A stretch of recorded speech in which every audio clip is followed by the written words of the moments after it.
Sit back, relax, and enjoy our production, Trout Fishing in Livingston.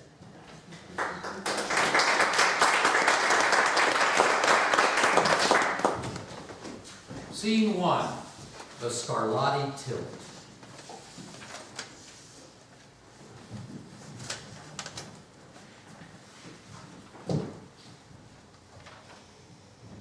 It is very hard to live in a studio apartment in San Jose with a man who's learning to play the violin. And that's what she told the police. When she handed them the empty revolver.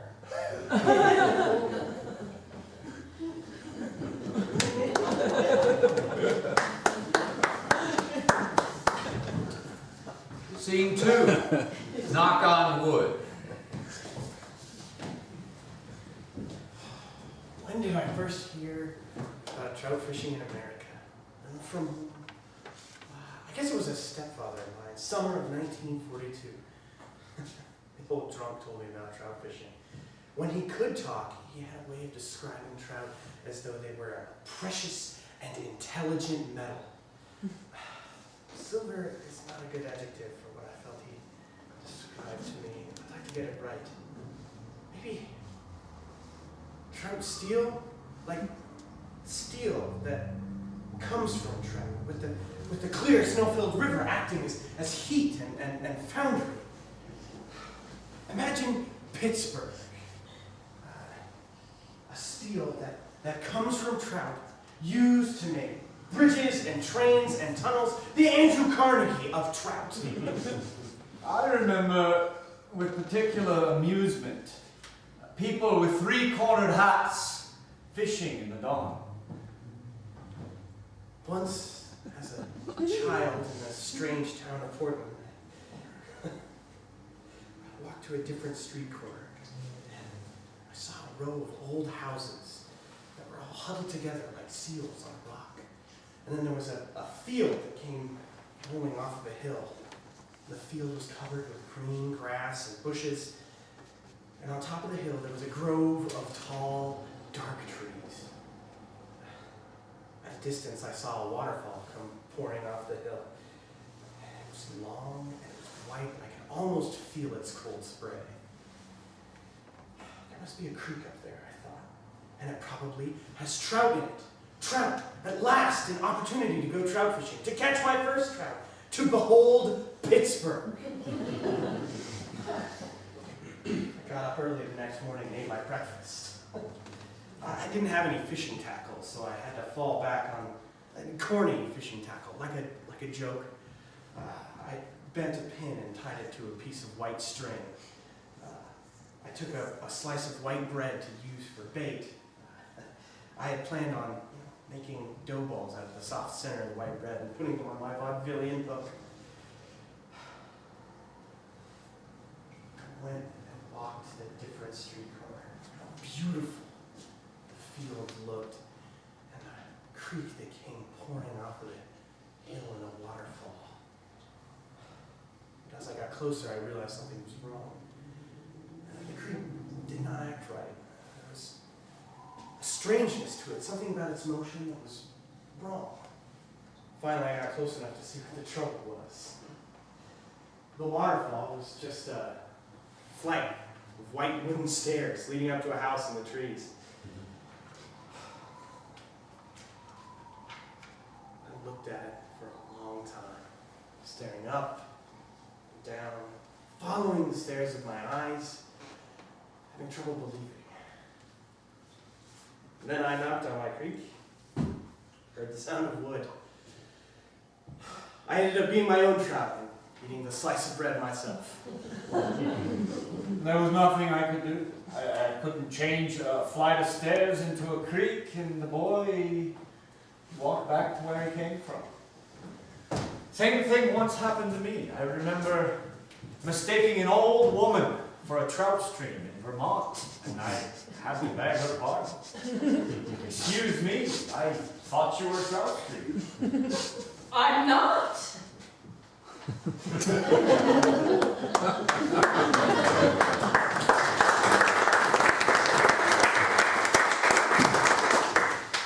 Scene 3, the ballet for trout fishing in America. How the cobra lily traps insects. It's a ballet for trout fishing in America. It's a ballet to be performed at the University of California at Los Angeles. The plant, it sits beside me here now on the porch. It died a few days after I bought it at Woolworths. That was months ago, during the presidential election of 1960. I buried the plant in a Metrocal can, and the side of the can says, Metrocal, dietary for weight control. Ingredients, non-fat milk solids, soya flour, whole milk solids, sucrose, starch, corn oil, coconut oil, yeast, imitation vanilla. the can is now only a graveyard for the cobra lily, which is turned dry and brown and has black freckles. As a kind of a funeral wreath, there's a red, white, and blue button sticking in the plant, and the words on it say, "I'm for Nixon." The main energy for the ballet comes from a description of the cobra lily.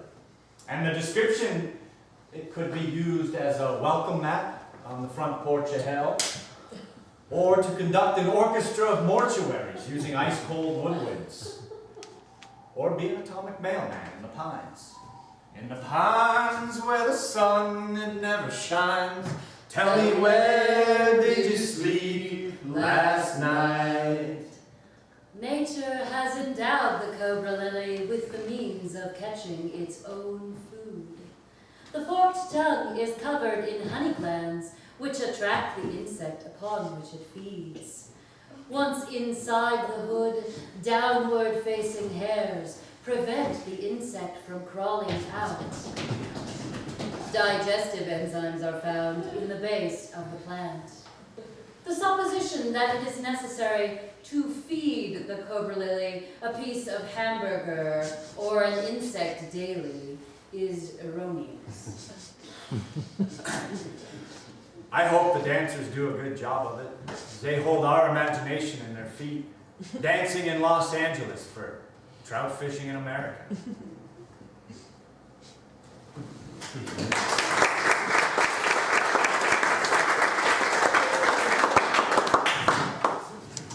Over easy. In the fall of 1973, Richard Brautigan came into Livingston one evening for some serious drinking. He headed straight for the Wrangler, the bar of choice among the Montana gang. The much-beloved watering hole has since been replaced by a succession of restaurants in the ongoing yuppification of the West. But back then, Livingston was still a railroad town, boasting 24 bars and an equal number of churches. A fellow could get drunk every Saturday night and sleep off his hangover in church on Sundays and not hit the same joint twice for 6 straight months.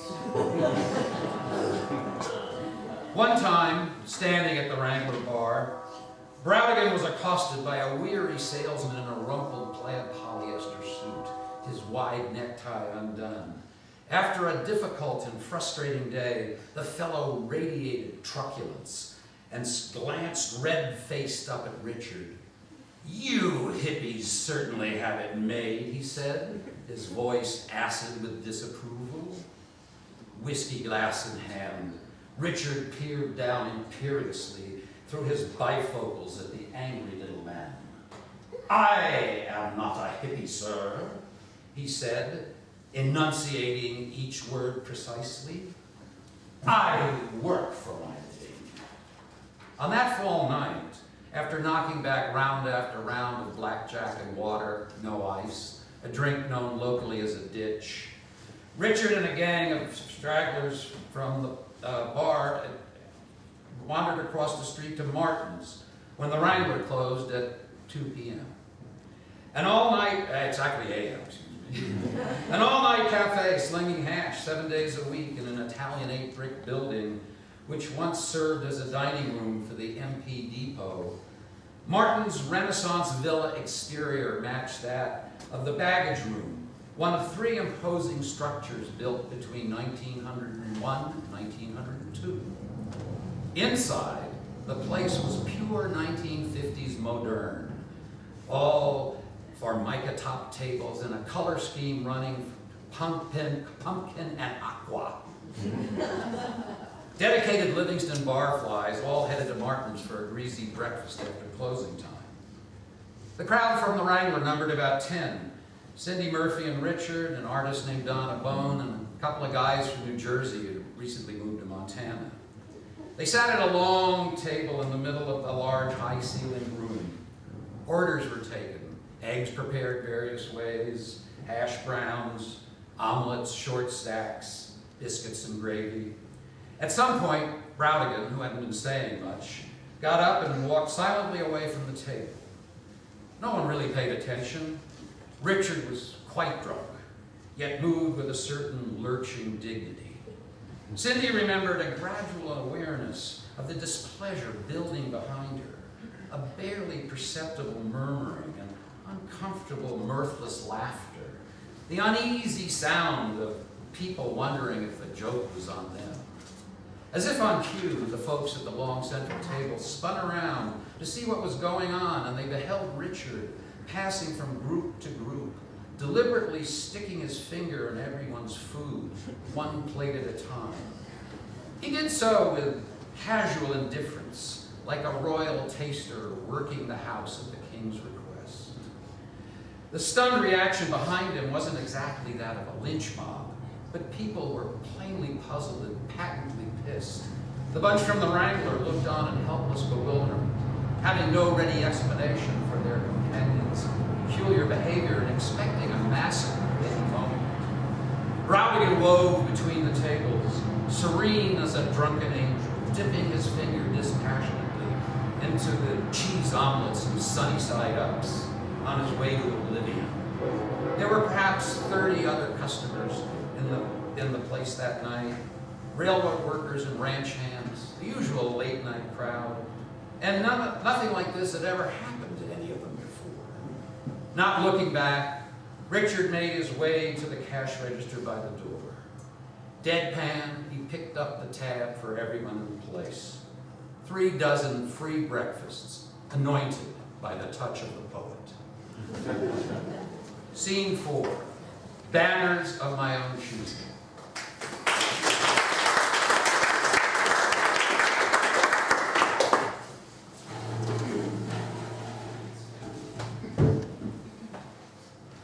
Drunk laid, drunk unlaid, drunk laid again. Makes no difference. I return to this story as one who has been gone a long time, one who is always destined to return. And perhaps that's for the best. Found no statues, no bouquets, flowers, no beloved to say, now we will fly banners of your own choosing, to hold my hand again, to take my hand in yours. Nah, that stuff for me. My typewriter's as fast as if it were a horse that's plunging through the ether, plunging through silence. The words gallop together in order while outside the sun is shining. Perhaps the words remember me. It's the 6th of March, 1963. Some birds are singing out on the back porch. A bunch of them in an aviary. And I try to sing along with them. Drunk laid and drunk unlaid, and drunk laid together. I'm back in town.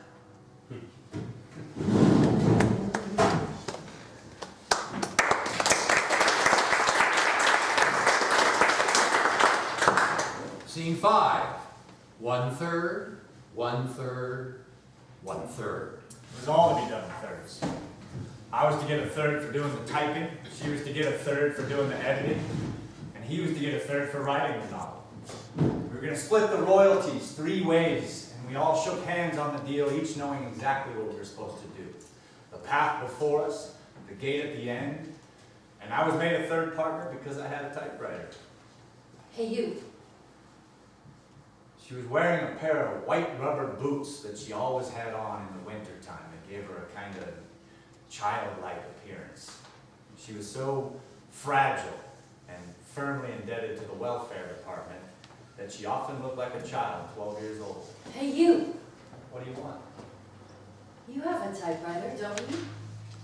I've walked by your shack and heard you typing. You type a lot at night.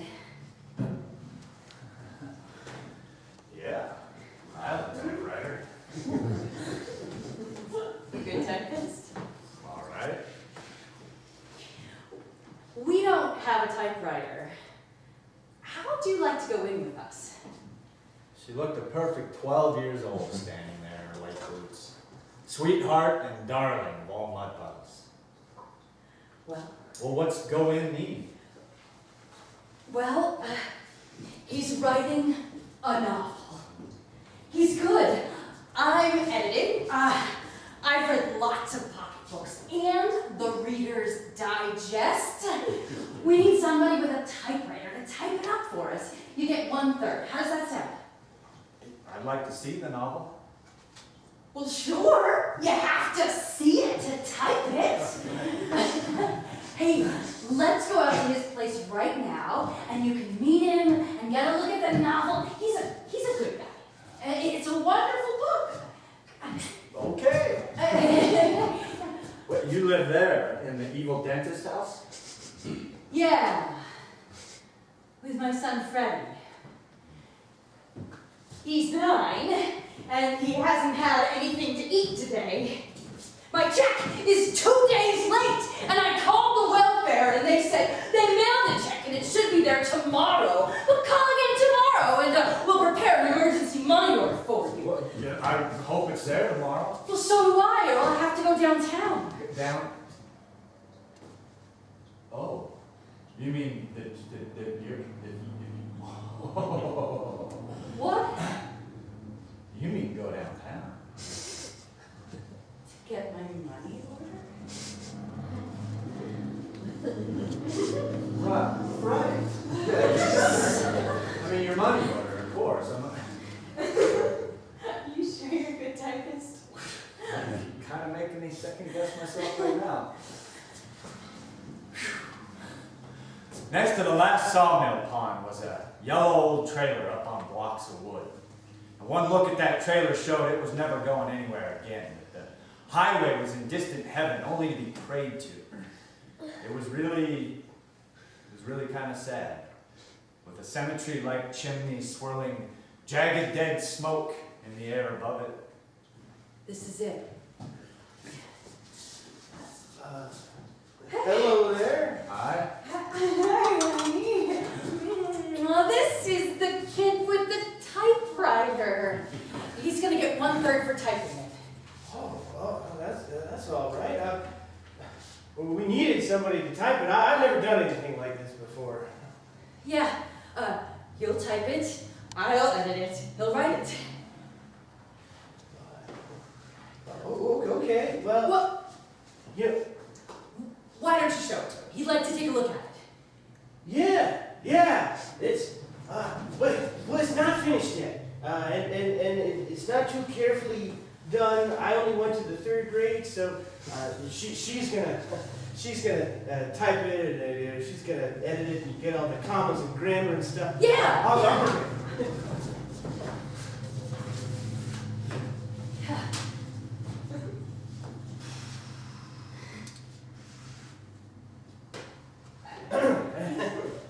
It's not done yet. Yeah.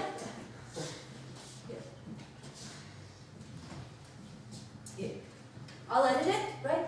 You'll type it. He'll write it. Yeah, it's about a young logger who falls in love with a waitress. It starts in 1935 in a cafe in North Bend, Oregon. Yeah.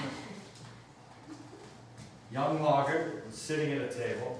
The waitress was taking his order. Yeah. She was very pretty, with blonde hair and rosy cheeks. The young logger was ordering veal cutlets with mashed potatoes and country gravy. Yeah, you can type it, can't you? It's not too bad, is it? I'll do the editing. She said in a 12-year-old voice with the welfare peeking over her shoulder. Now, it'll be easy. Just then, the rain started to come down hard outside without any warning. Suddenly, just great drops of rain that almost shook the trailer. You sure like veal cutlets, don't you? Mabel said she was holding a pencil up in her mouth, which was pretty and red like an apple. Only when you take my order. Carl said he was kind of a bashful logger, but big and strong like his dad who owned the Star Mill. I'll make sure you get plenty of gravy. Just then, the cafe door opened, and in comes Rin's Adams. He was handsome and mean, and everybody in those parts was afraid of him. But not Carl and his dad. They wasn't afraid of him, no sir. Ooh, Mabel shivered when she saw him in his black mackinaw. He smiled at her. And Carl felt his blood run hot like scalding coffee and fighting mad. Howdy there, Rins. Mabel says, blushed like a flower. And there we were, in that rainy old trailer, just pounding on the gates of American literature.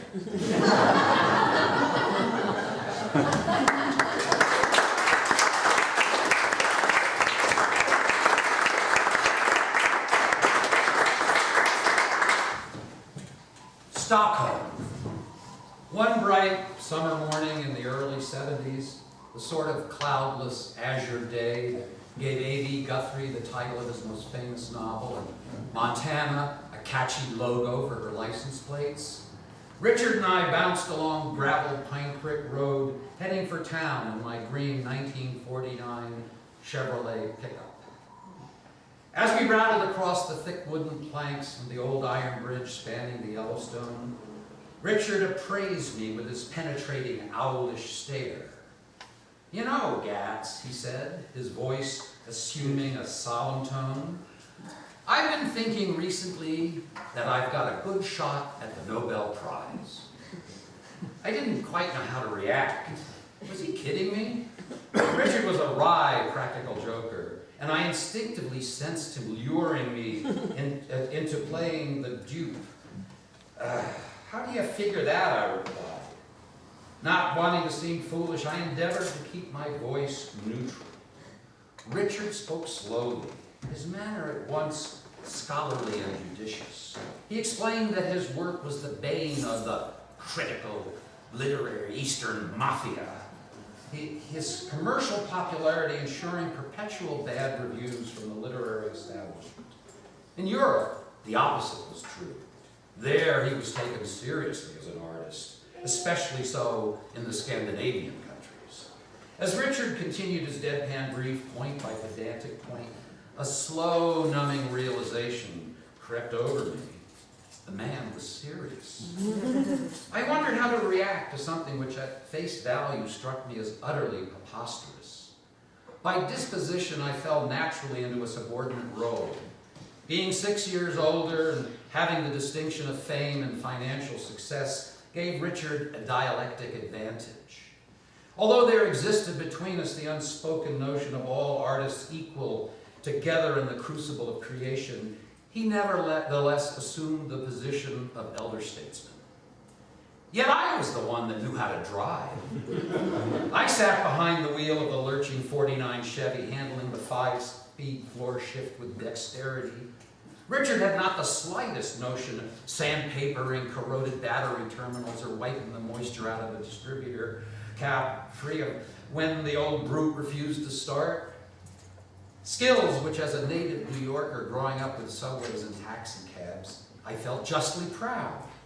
Small accomplishments, to be sure, but my friend Brautigan had no mechanical skills whatsoever. Richard gleefully concluded, emphasizing the predilection of the Nobel judges to choose work disdained in its home country, yet acclaimed and much appreciated by a superior European culture. I fit the bill perfectly, he smirked. Don't you think you're a little young for the Nobel Prize? I observed. Convinced my thrust had skewered the inflated balloon of his ego, I experimented with a superior grin. Kipling had it at 41, Richard parried. Touché. I said nothing more on the subject, steering the conversation toward fishing as we drove the rest of the way into Livingston. Scene 6. From the pill.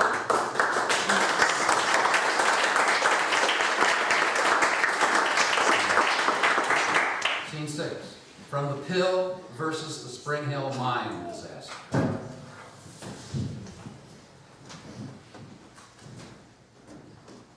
Oranges. Oh, how perfect death competes in orange wind that glows from your footsteps. And you stop to die in an orchard where the harvest fills the stars. Widow's lament.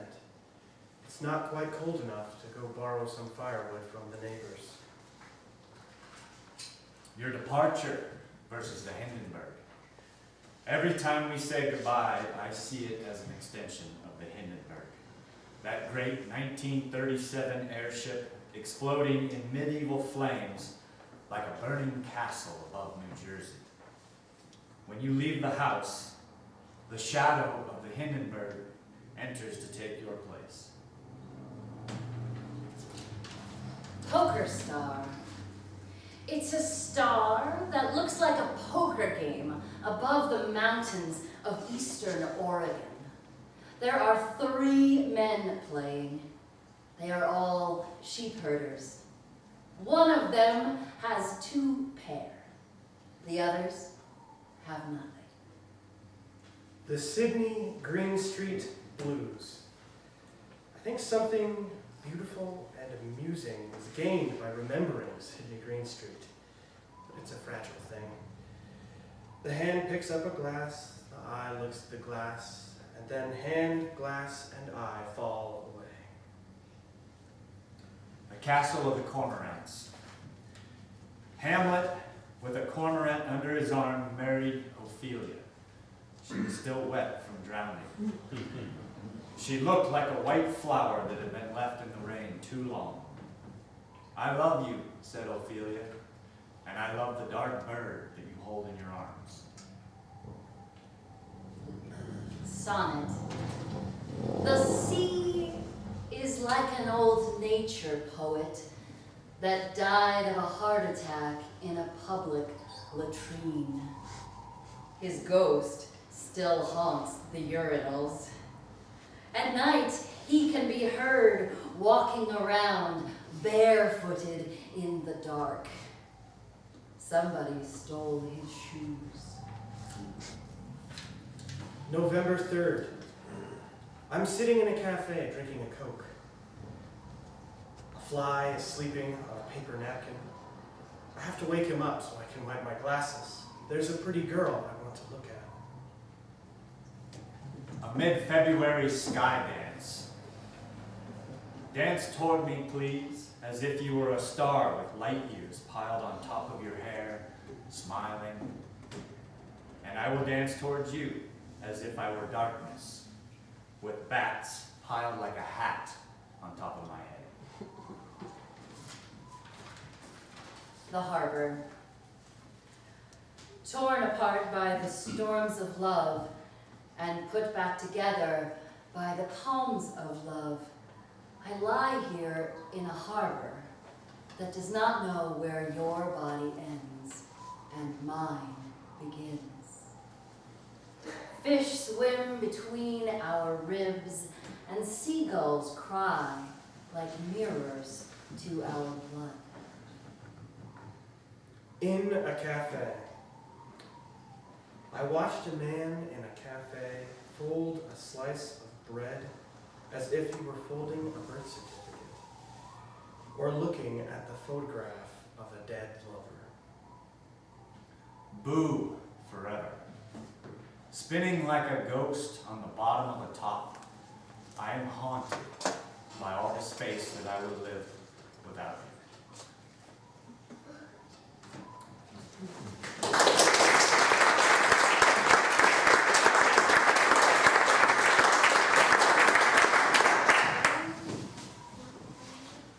Scene 7. Please let me walk. The curtain goes up. The stage is void of scenery. There's a young girl sitting on the floor. She's wearing a plain gray dress and she has no shoes on. Her hair is long and disheveled and in her face. Once I wrote a poem. Or did I write a poem? I wonder if I wrote a poem at all. Well, anyway, I wrote a poem,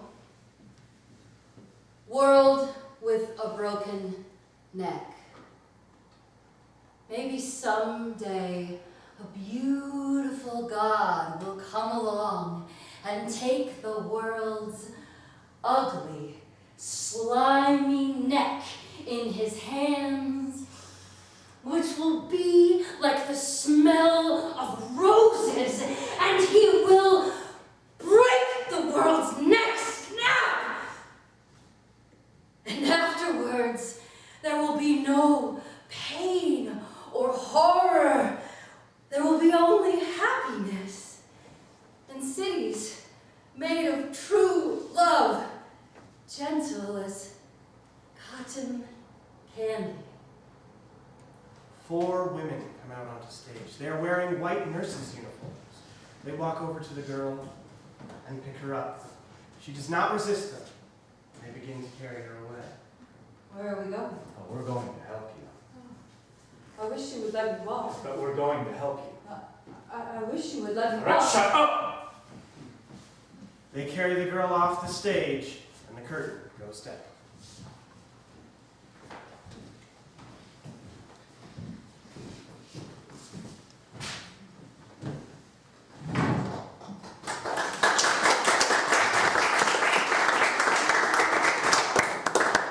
Rashomon.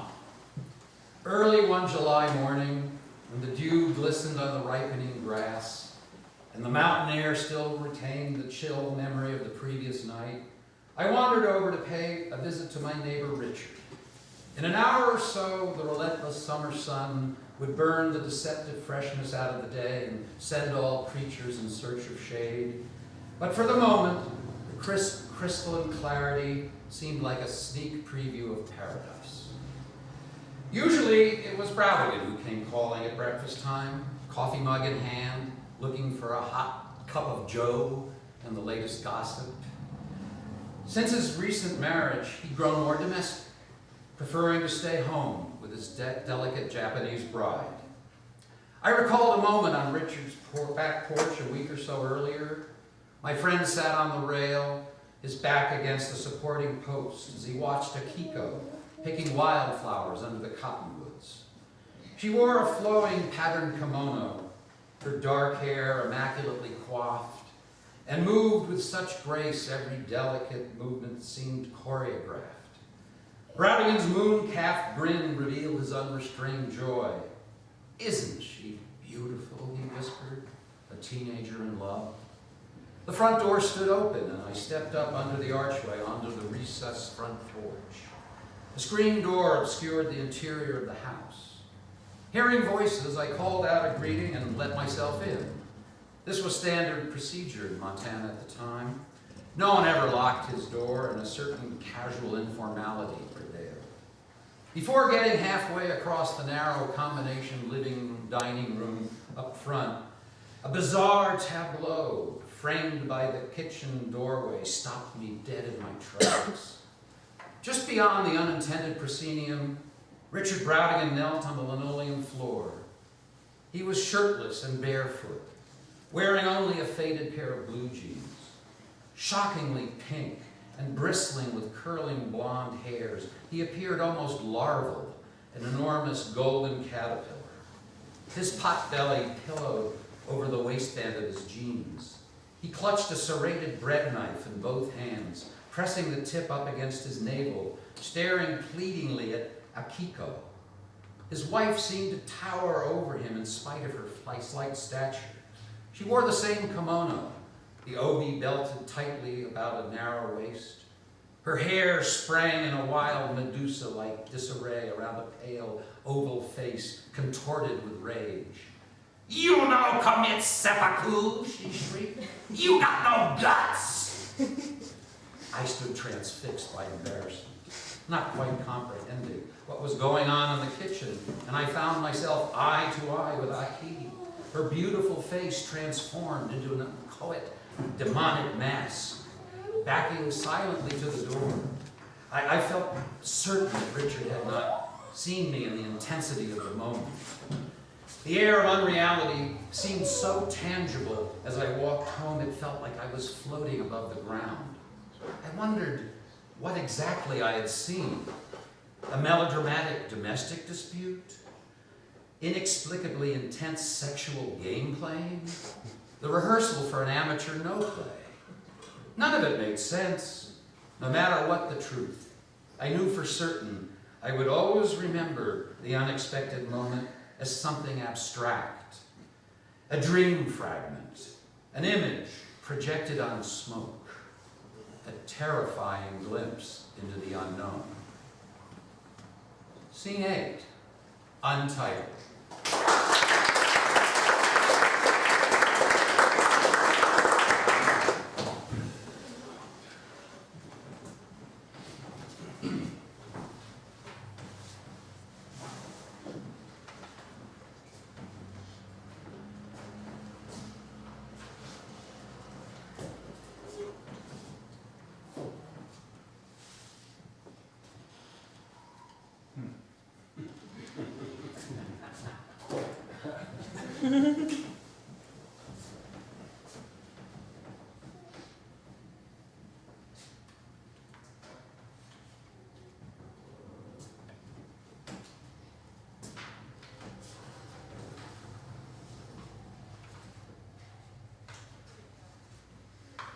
There is a dark house.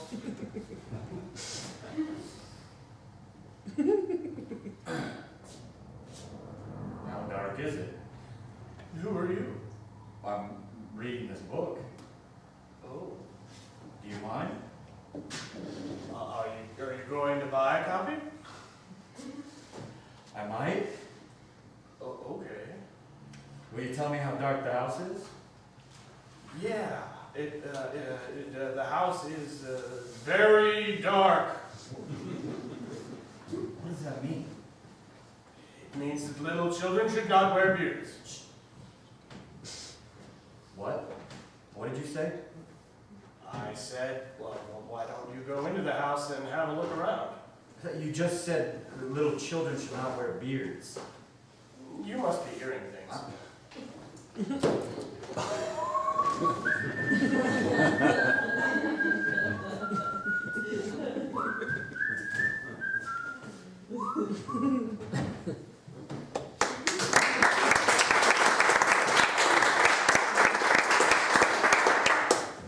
Scene 9, Mayonnaise. Expressing a human need, I have always wanted to write a play that ended with the word mayonnaise. Mayonnaise!